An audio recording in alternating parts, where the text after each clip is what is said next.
आज हम उस खबर की तह तक जाएंगे जिसने देश की आंतरिक सुरक्षा से जुड़ी सबसे बड़ी बहसों में से एक को फिर से हवा दे दी है।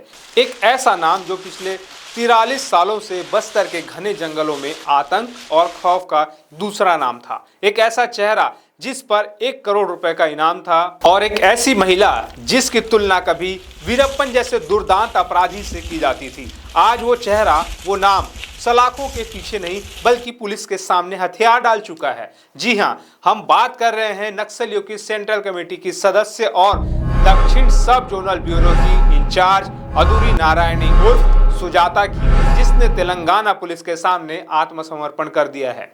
ये सिर्फ एक नक्सली का सरेंडर नहीं है, ये उस लाल आतंक के साम्राज्य के ढहने का एक और बड़ा संकेत है, जिसके खात्मे के लिए देश के गृह मंत्री अमित शाह ने मार्च 2026 की डेडलाइन तय की है। तो सवाल यह है कि आखिर सुजाता कौन है? एक पोस्टमास्टर की बेटी कैसे बन गई बस्तर की सबसे खतरनाक बड़ी नक्सली कमांडर? और ऐसा क्या हुआ कि 43 साल तक अंडरग्राउंड रहने के बाद उसने अचानक सरेंडर करने का फैसला कर लिया? आज इस वीडियो में हम इन्हीं सवालों के जवाब तलाशेंगे। नमस्कार, मैं हूं चंद्रशेखर और आप देख रहे हैं नवप्रदेश टीवी। सुजाता की कहानी किसी फिल्म की स्क्रिप्ट से कम नहीं है। साल 1963 में तेलंगाना में जन्मी सुजाता के पिता एक साधारण पोस्टमास्टर थे, लेकिन सुजाता ने कम उम्र में ही क्रांति और हिंसा का रास्ता चुन लिया। वो उस विचारधारा से प्रभावित हुई जो बंदूक के दम पर सत्ता हासिल करने का सपना देखती थी। लगभग 43 साल पहले वह अंडरग्राउंड हो गई और फिर कभी मुख्य धारा में लौटकर नहीं आई। संगठन के अंदर उसका कद लगातार बढ़ता गया। वो न सिर्फ एक खूंखार लड़ाका थी बल्कि एक शातिर रणनीतिकार भी थी। बस्तर और दंडकारण्य के जंगलों में नक्सलियों की जनताना सरकार चलाने से लेकर सुरक्षा बलों पर होने वाले हमलों की साजिश रचने तक हर जगह सुजाता की अहम भूमिका होती थी। वो संगठन में महिला मोर्चे की सबसे बड़ी नेता बनकर उभरी। उसकी क्रूरता और संगठन पर उसकी पकड़ इतनी मजबूत थी कि छत्तीसगढ़, तेलंगाना, महाराष्ट्र और आंध्र प्रदेश यानी 4 राज्यों की पुलिस उसे जिंदा या मुर्दा पकड़ना चाहती थी और इसलिए उस पर 1 करोड़ का भारी भरकम इनाम भी घोषित किया गया।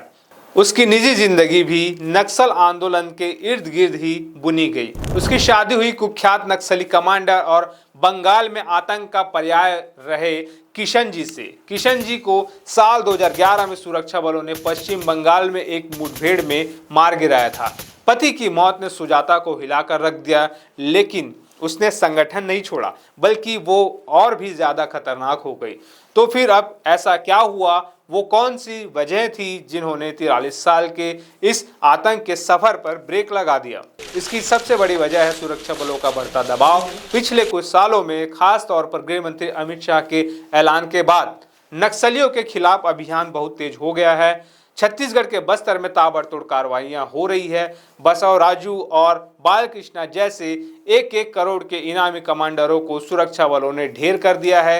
एक के बाद एक बड़े कैडर के मारे जाने से नक्सल संगठन की कमर टूट गई है। नेतृत्व का एक बड़ा संकट खड़ा हो गया है। सूत्र बताते हैं कि अपने पति किशन जी और कई पुराने साथियों के मारे जाने के बाद सुजाता भी घबरा गई थी। उसे अपना अंत भी नजदीक दिखने लगा था। लगातार पुलिस की दबिश, जंगलों में घटता समर्थन और संगठन की बिखरती ताकत ने उसे ये समझने पर मजबूर कर दिया कि अब इस रास्ते पर आगे मौत के सिवा कुछ नहीं है। इसी बढ़ते दबाव के चलते कई नक्सली अब इलाका छोड़कर भाग रहे हैं। सुजाता ने भी छत्तीसगढ़ की जगह तेलंगाना में जाकर सरेंडर करने का फैसला किया। उसके साथ 3 और नक्सलियों ने हिंसा का रास्ता छोड़कर मुख्य धारा में लौटने का फैसला किया है। सुजाता का सरेंडर सुरक्षा बलों और माओवादी उन्मूलन अभियान के लिए एक बहुत बड़ी कामयाबी है। ये सिर्फ एक बड़े कमांडर का अंत नहीं है बल्कि ये नक्सल विचारधारा पर एक मनोवैज्ञानिक जीत है। जब इतना बड़ा नेता सरेंडर करता है तो निचले कैडर का मनोबल टूटता है। तेलंगाना पुलिस की प्रेस कॉन्फ्रेंस में जो जानकारी सामने आई उसके मुताबिक सुजाता को सरकार की पुनर्वास नीति का लाभ दिया जाएगा। इसका मतलब है कि उसे वो इनामी राशि भी दी जाएगी जो उसके सिर पर रखी गई थी। ये नीति अक्सर बहस का विषय बनती है, लेकिन सरकार का तर्क है कि ये नीति दूसरे नक्सलियों को भी हथियार डालने के लिए प्रोत्साहित करती है। सुजाता का सरेंडर इस बात का सबूत है कि सरकार की दोहरी नीति, एक तरफ सख्त ऑपरेशन और दूसरी तरफ सरेंडर और पुनर्वास, काम कर रही है।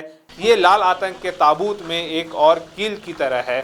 ये देखना होगा कि क्या सुजाता के बाद और भी बड़े नक्सली कमांडर मुख्य धारा में लौटते हैं या नहीं।